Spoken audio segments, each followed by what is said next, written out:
Some viewers may find this content disturbing. Viewer discretion is advised.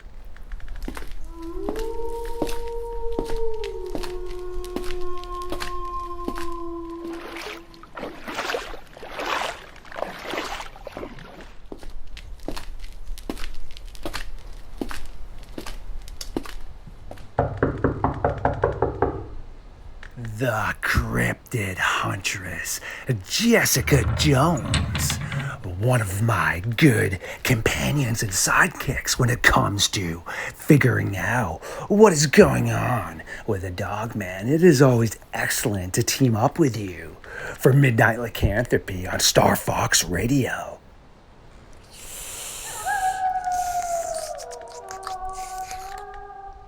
Well, now that I am fully charged and revamped, I don't see any reasons that Jessica Jones and myself can't handle any Dogman activity. So without further ado, it is time for the Cryptid Huntress and myself to take a walk into the darkness.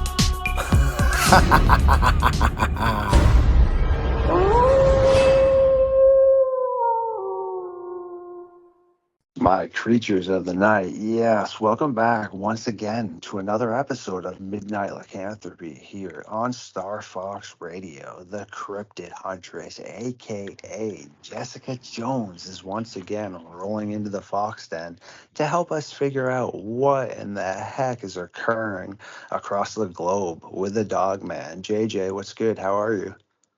Hey, Star Fox, I'm good. I'm good. Been really busy dealing with cryptids. Have you been? You are always busy, my friend, and dealing with cryptids is your specialty. So this is totally excellent.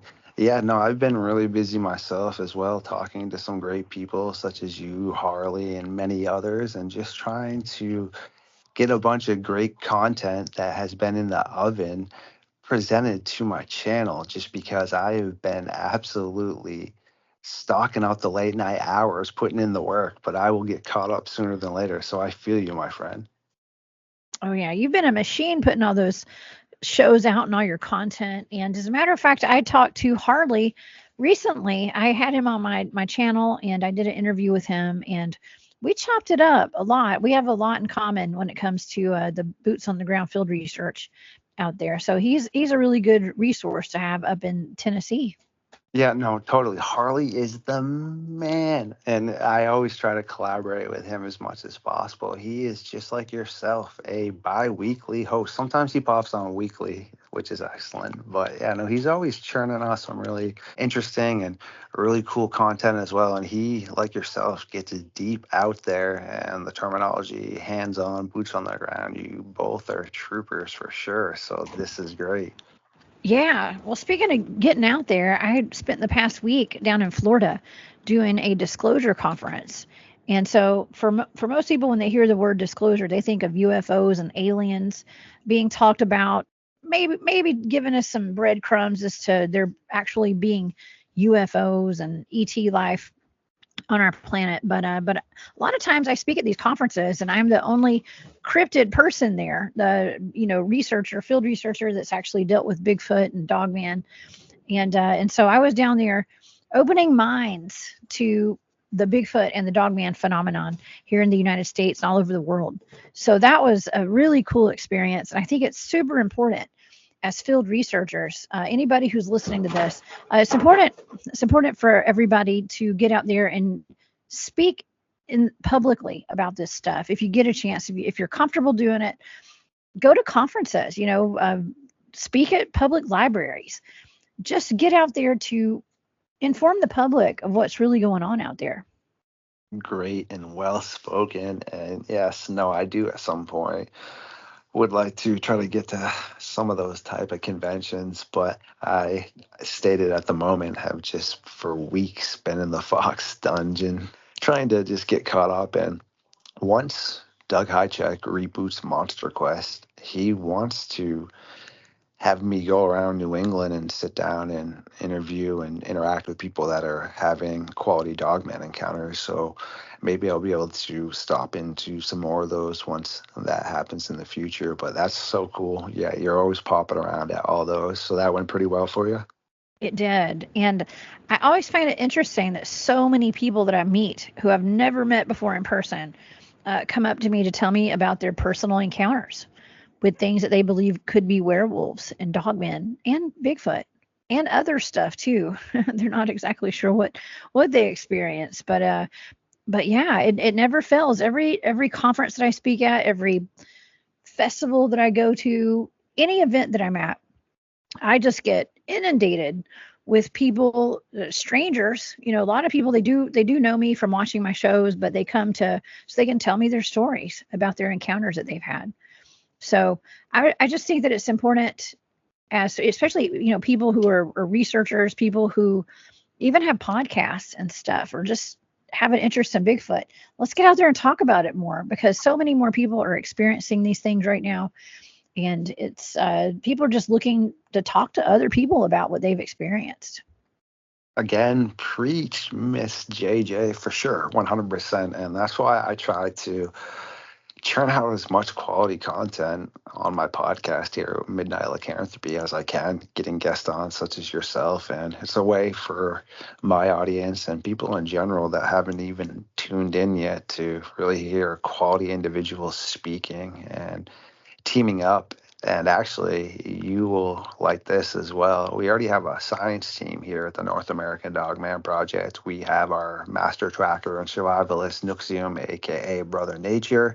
We have our environmentalist, Colleen O'Hara, and then we also have our geologist, William White. We are looking to add a spelunker. She's super awesome as well. And one of Colleen's friends, our environmentalist, is a biologist and zookeeper. And I actually have a call with him tomorrow to just basically update him as to what we're doing. So if we are able to add him as well, it just brings a whole new level to what we're doing here at the North American Dogman Project. So it is super important, like you said, to just get people that are educated about topics, able to speak, and no more of the creepy pastas that are everywhere. You know what I mean?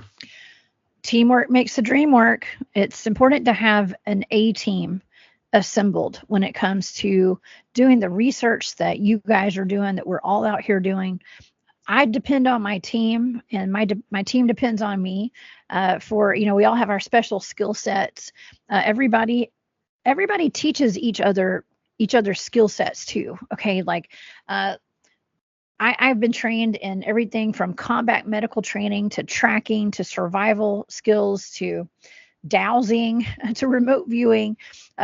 All this stuff, everybody on our team, everybody has a specialty, and we've been able to teach each other what our specialties are.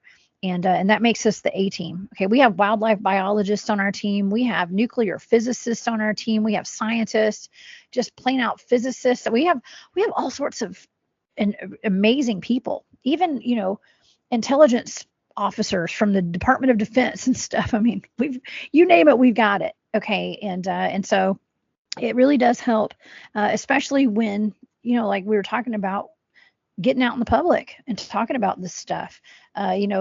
As a team, a lot of times that's how I ended up on my Bigfoot research team. Was a few of the guys had gone out to give a presentation, and I happened to be at that presentation.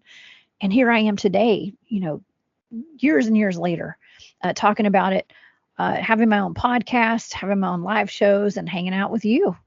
That is absolutely epic right there, my friend. And no, you do always stay extremely busy. And churning away and putting out amazing stuff. So I do totally appreciate that. You are always churning out amazing stuff, like I said. So it is great to always consistently team up with you. I mean, all my hosts that I get on are my favorites, which is why you are all here. But I actually consistently speak to you a lot more than I do speak to some of my other hosts and such. I actually try to reach out to you as much as possible just to check in. So no, you are up on the priority list for sure. So Well, I'm honored. It's a lot of fun. I enjoy talking about this kind of stuff with you. So we're just out here trying to figure out the mysteries of the world, one dogman at a time. isn't that the truth? So I have something, I don't know if you have heard about this, and it's going to tie into some of the things you were speaking about with maybe potentially the hybriding or the mutations, etc. It's called the experiment of the Hound of the Mons. And it occurred during World War One, and it was around 1914 in Germany. Okay, and the British were just out basically dealing with the traumas of war. And there was a German scientist that, well, I guess you could use the term mad scientist, but was looked upon as extremely successful and respected within the Nazi community. Yet I don't know how much merit of a quality human being that holds. So he found a soldier that was completely traumatized because a lot of the younger German soldiers weren't coming back with traumatic wounds to their body, but a lot of them were just mentally destroyed after what they had witnessed. And this one, all he would do is ramble to himself over and over again about attacking the British. And basically, this mad scientist, well, he wanted to make a new weapon, but it wasn't going to be a machine. He wanted it to be of flesh and blood. And there was a massive black wolf that was found near the village of where this stuff was occurring. And they were able to capture it. And it was actually extremely docile. And he was not really happy with its lack of temperament.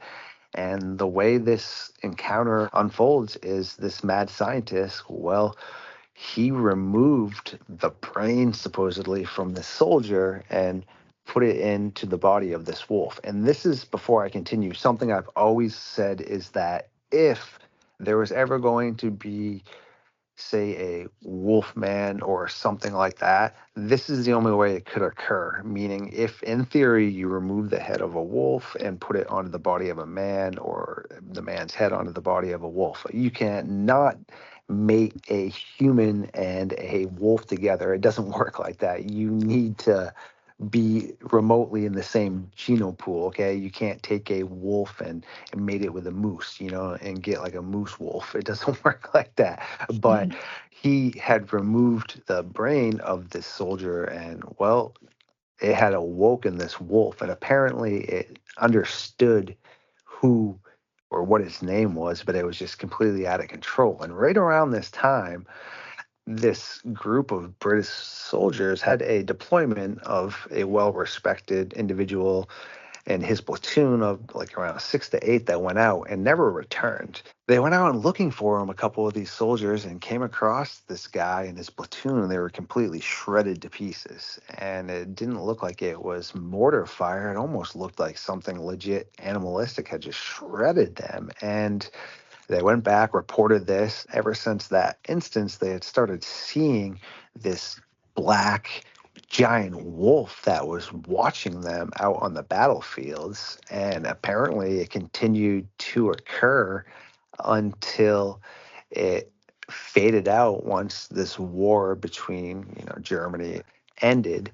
And that to me is a super interesting case because fast forward to more modern times, there were British troops in the German area that were just doing deployment tactics, meaning they had to watch helicopters coming in and out and just set up the range where the helicopters needed to deploy people, pick them up, just traditional training for people when live combat happens. So these two gentlemen were waiting for this last helicopter to come through, and all of a sudden, one of them was like, "Do you see that?" And the other one's like, "Yeah." And about 100 yards away, a giant wolf-like creature was standing up on two legs, just staring right at them. And they were like, "What the heck?" And they were looking back at it. And after a few minutes, they could hear the last chopper coming in. And once they heard the last chopper come in, this wolf-like creature whipped its head towards the chopper, dropped down on all fours, and ran off. So, I mean, in this era of Germany, this isn't like the first time this has happened. So I just wanted to share that with you and get your thoughts on that. Wow, that's an incredible story, and it sounds very familiar. So I've been working with some people who have been part of the secret space program, present day, and just the stories that these people have told me about the human animal chimeras and the experiments that go on in these secret facilities, a lot of them underground in the deep underground military bases. It sounds a lot like what you're talking about, and there's no telling what all went on with, Project Paperclip and with the Nazi scientists. They came to the United States after World War II, and they became scientists here. I believe they got into NASA. Okay, so I think those were the founders of NASA, to be honest. So lots of strange experiments went on in Germany and here as well. I've actually interviewed people who knew very well about some zombie experiments that were going on, some reanimated corpses, some experiments that happened in Germany with German scientists during World War II, where they were taking soldiers and reanimating their bodies and stuff. So that doesn't surprise me that would happen whatsoever. As a matter of fact, when I first met, I mentioned that I was speaking at a disclosure conference, and a good majority of people that were presenting there are part of the secret space program or claim to be part, and I do believe them. And the first time that I met one of those guys was last year at a conference, and he's like, "Hey, Jessica, I want to tell you about these animal-human hybrids that I encountered when I was part of this program." And I've brought him on my show a couple of times. His name is Daryl James. He was in the U.S. Navy, and he actually signed up to be a part of the secret space program. We got Space Force and stuff. A lot of this is not all secret, okay? But he did become. He actually served some time working in Solar Warden, and he said that there was one point where he was taken underground. There were reptilian humanoids down there, and off planet as well. He said reptilian humanoids, and there was a large spider that was actually a human animal hybrid. So it was like a human spider, and it actually ate humans. Okay, and when he was there, he was threatened. They said that if he didn't do it, they were, what he was told to do, they might feed him to this spider. And the rabbit hole is deep on this. Okay, it goes real deep because according to what he was saying, there are a lot of chimeras that are made in these labs, and I've had a lot of people back that up. People who are contractors that I know personally have said that, human DNA can be mixed with anything. Yeah, it's an anomaly, all right. Okay, but it's just something that should not exist. It's like something that is not of this world. Okay, they're all man-made, basically. And it's really quite sad, which actually kind of reminded me that this week I did a show on this past week with my friend Barry Littleton, and he had given me, I do this thing called remote viewing, and I am given blind targets where I'm given a set of numbers. I don't know what they were. Well, Barry was very familiar with these stories that have been going around the internet that are about secret containment facilities for anomalous species. Okay, and by anomalous species, I'm talking about extraterrestrials, I'm talking about dogmen, I'm talking about aliens, cat beings, okay, werewolves, Sasquatch, whatever, any kind of weird, even animal-human hybrid chimeras as well. And so there's these stories that are fictional, but Barry had some information that these things are actually real, and he gave me the coordinate remote viewing target of one of these containment facilities. And I did not know what this target was. Like I said, I just got some numbers, and I was immediately seeing bipedal human animal hybrids. Okay, bipedal, and I don't want to say animal human hybrids. Actually, that's not actually the right term. What I was seeing was a feline, what I called a feline alien, a feline extraterrestrial. So hey, we got dogmen, right? Well, I was connecting with feline humanoids. I guess it was in this facility, and they looked like they were being held against their will. And so, first of all, that was mind blowing when he told me what the target was when I was finished with this target and did that session. When he told me that it was a containment facility, he was like, "Well, first of all, I didn't even know for sure if this existed."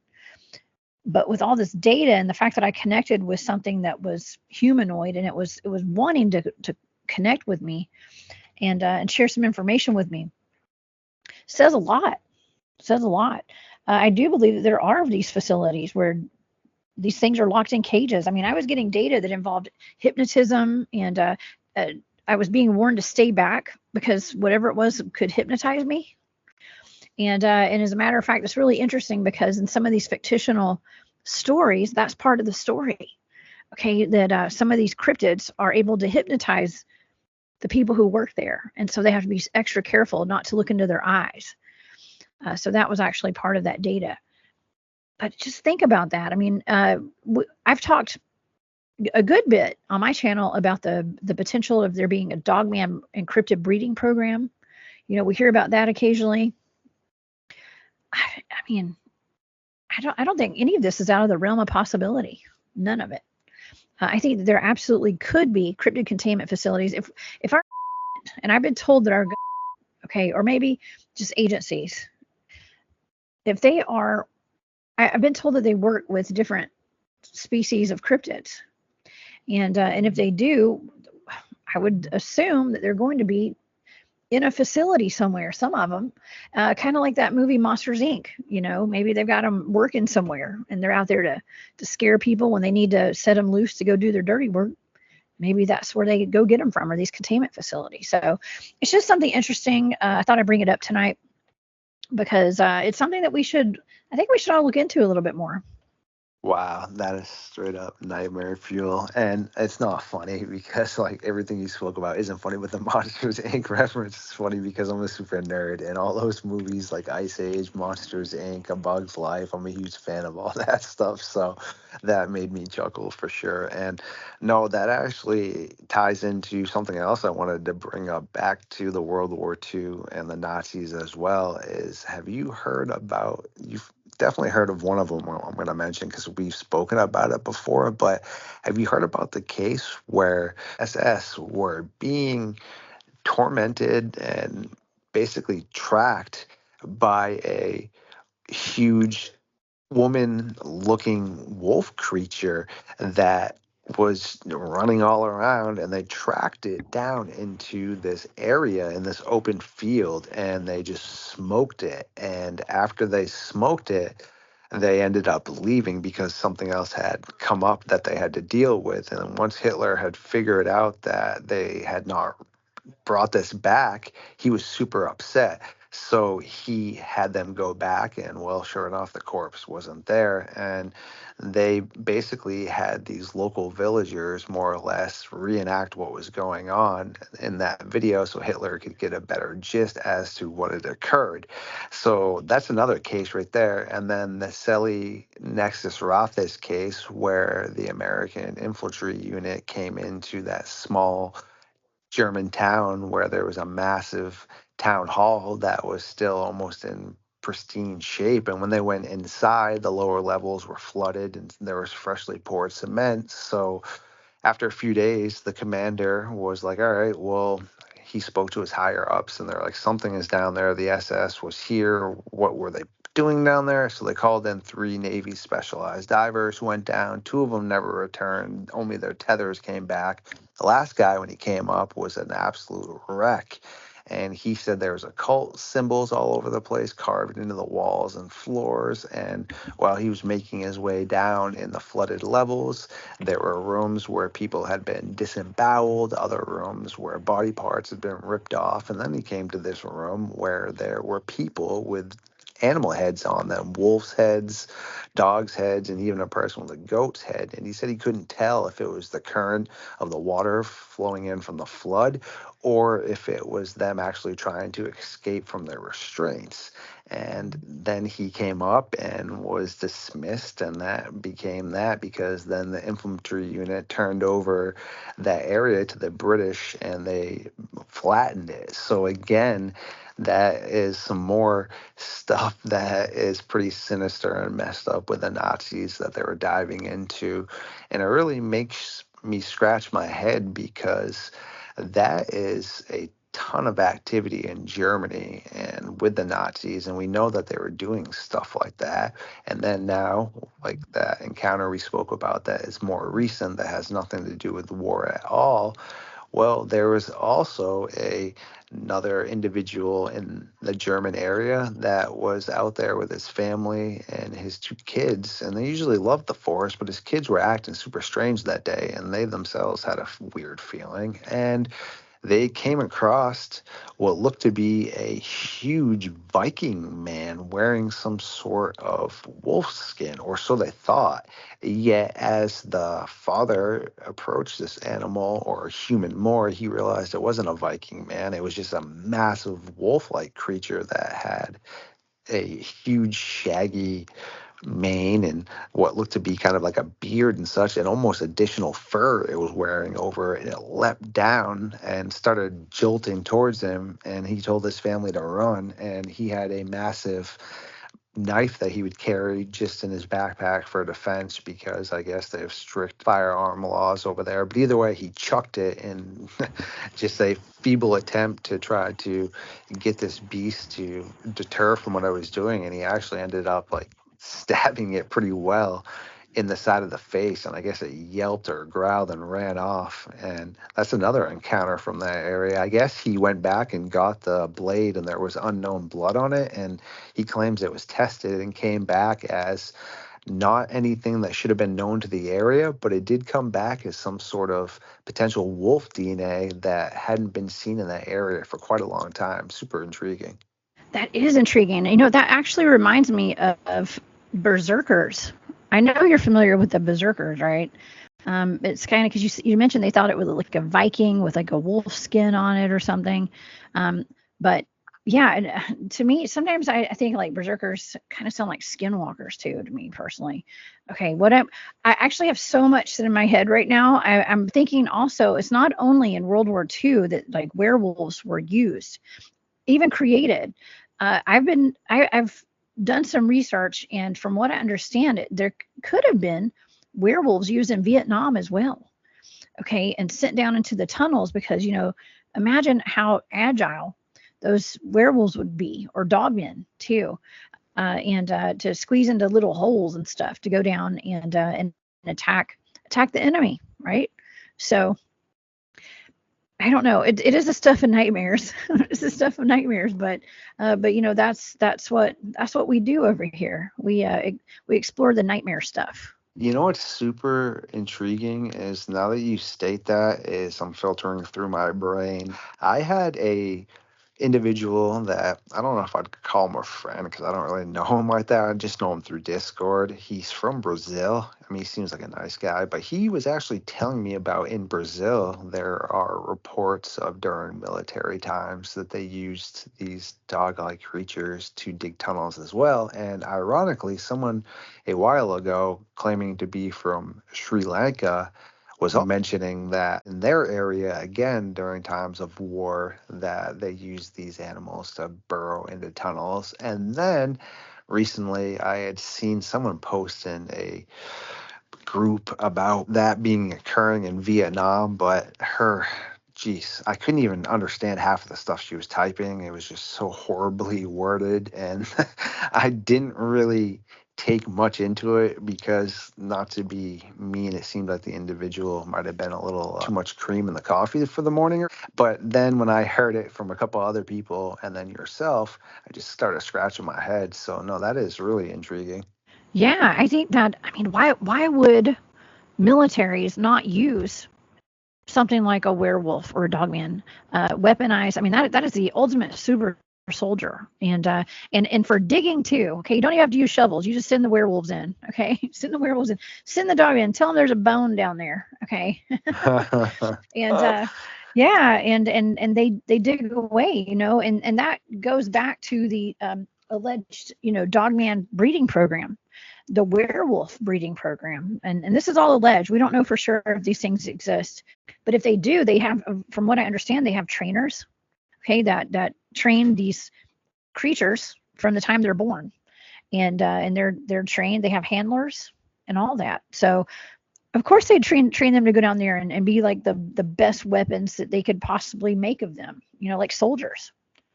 So I couldn't imagine if these things do exist. I do believe they do.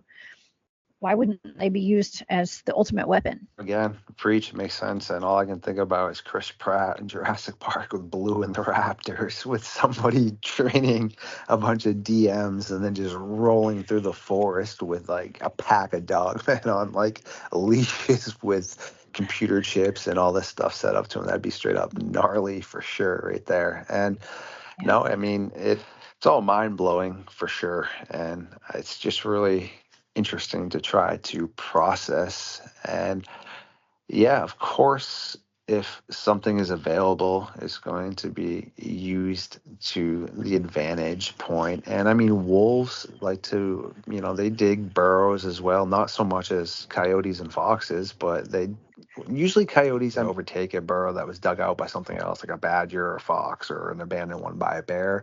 But bears also dig burrows. They love to. Hyenas do. And it's interesting because, yeah, there's strange burrows and such being found all around, and animals like to use burrows. So, yeah, it's really interesting. They do. And I was just thinking, I have been told that the elite, let's just say the elite with the little e, okay, like people who have a lot of money, let's just say, and world leaders, I've been told that some of them have dogmen and werewolf security teams.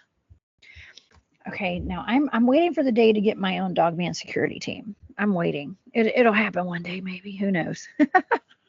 But I think it was just a thought I had after we talked about the dogman and werewolf breeding programs, if they exist, and if they are training these things to be warriors, to be assassins, kidnappers, whatever they're training them to be. They can train them to be, like we train dogs, to be protectors. And I think that's kind of cool, right? It's kind of cool. It's also terrifying. Super interesting you said that, because we will have to touch more on it another time, and I've spoken about it before. Ernie Davio actually introduced me to the topic, and I did some of my own research. But monkeys and baboons and primates in countries like India and areas where humans live closely to them have been known to steal puppies and also wild wolf pups, and they raise them as their own, meaning as they become older and no longer can defend their turf or predators or other primates and baboons, etc. These wolves are a part of their clan and help defend them, and it helps hunt, etc. So that's really interesting. And I mean, it definitely makes logical sense. But all I got to say on that aspect is my pet squirrel that weighs 2 pounds, when she is upset, that is a crazy thing to deal with. She's out of control. And also, I've had house cats before. Kitties are cool. But again, when they get upset, and that's only like what, a 10-pound animal, that thing gets out of control as well.